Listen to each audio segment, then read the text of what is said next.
લોક ગાયક વિજય સુવાળા સહિત 30થી વધુ લોકો વિરુદ્ધ ફરિયાદ નોંધાઈ છે। ફરિયાદમાં ઝઘડાની અદાવતમાં ઓઢવ વિસ્તારને બાનમાં લેવાનો આક્ષેપ કર્યો।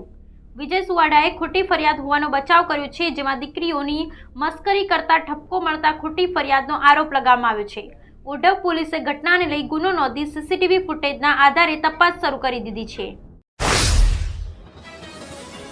આજે શુક્રવારે એક મોટો માર્ગ અકસ્માત થયો છે। 40 ભારતીયોને લઈ જતી ભારતીય બસ તનાહુન જિલ્લામાં મરશાગડી નદીમાં પડી હતી। નેપાળના અધિકારીના જણાવ્યા અનુસાર બસ પોખરાથી કાઠમંડુ જઈ રહી હતી।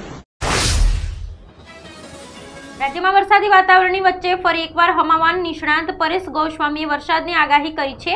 વાસ્તવમાં હવામાન નિષ્ણાંત પરેશ ગોસ્વામીએ આગામી 7 દિવસ રાજ્યમાં ભારેથી અતિભારે વરસાદની આગાહી કરી છે, જેમાં ખાસ કરીને દક્ષિણ ગુજરાત અને સૌરાષ્ટ્રના ભાગોમાં અતિભારે વરસાદની શક્યતા છે। 24 ઓગસ્ટ દાહોદ, છોટાઉદેપુર, નર્મદા, ભરૂચ, સુરત, ડાંગ, નવસારી, વલસાડ, તાપી, દમણ, દાદરાનગર હવેલીમાં ભારે વરસાદની આગાહી કરવામાં આવી છે। 25 ઓગસ્ટ ખેડા, પંચમહાલ, વડોદરા, છોટાઉદેપુર, નર્મદા, ભરૂચ, સુરત, નવસારી, વલસાડ, તાપી, દમણ, દાદરાનગર હવેલીમાં ભારે વરસાદની આગાહી, દાહોદ અને મહીસાગરમાં ભારતીય અતિભારે વરસાદની આગાહી કરી છે। એસબીઆઈએ ઉદ્યોગપતિ અનિલ અંબાણી, રિલાયન્સ હોમ ફાઇનાન્સના ભૂતપૂર્વ મુખ્ય અધિકારીઓ અને હવે 24 કંપનીઓ પર કંપનીમાંથી ભંડોળ ડાયવર્ટ કરવા બદલ સિક્યુરિટી માર્કેટમાંથી 5 વર્ષ માટે પ્રતિબંધિત કર્યો। જે લોકો ગોલ્ડમાં રોકાણ કરે છે તેમનો ઝટકો લાગી શકે છે, કેમ કે સરકાર સોવરેન ગોલ્ડ બોન્ડ યોજના બંધ કરવાનું વિચારી રહી છે। જો કે તે મુદ્દે ઓફિશિયલ જાહેરાત નથી થઈ, પરંતુ મીડિયા રિપોર્ટ મુજબ સરકાર આ યોજનાને ખૂબ મોંઘી અને જટિલ માનતી હોવાથી તે બંધ કરી શકે છે। વડાપ્રધાન નરેન્દ્ર મોદી પોલેન્ડની 2 દિવસની યાત્રા બાદ યુક્રેનની રાજધાની કીવ પહોંચી ગયા છે। વડાપ્રધાન નરેન્દ્ર મોદી સાથે વિદેશ મંત્રી એસ જયશંકર અને અજીત ડોભાલ પણ કીવ પહોંચ્યા છે। PM Modi special rail force 1 દ્વારા કીવ પહોંચ્યા છે। લોકોએ વડાપ્રધાન નરેન્દ્ર મોદીનું ઉષ્માભર્યું સ્વાગત કર્યું।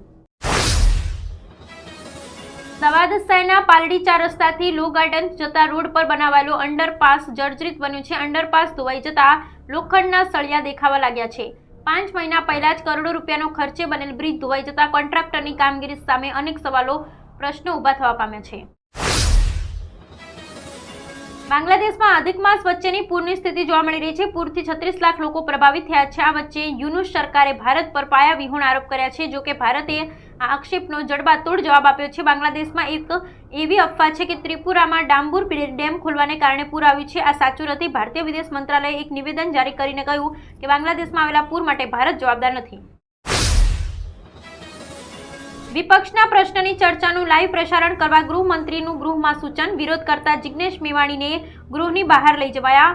વિધાનસભાના ચોમાસુ સત્રનો આજે 23 ઓગસ્ટે 3જો દિવસ છે। ગતરોજ કોંગ્રેસના તમામ સભ્યોને ગૃહમાંથી સસ્પેન્ડ કરવામાં આવ્યા હતા, તો સત્રની શરૂઆતની પ્રથમ મિનિટથી 21 મિનિટ સુધી ગૃહમાં માથાકૂટ ચાલી હતી।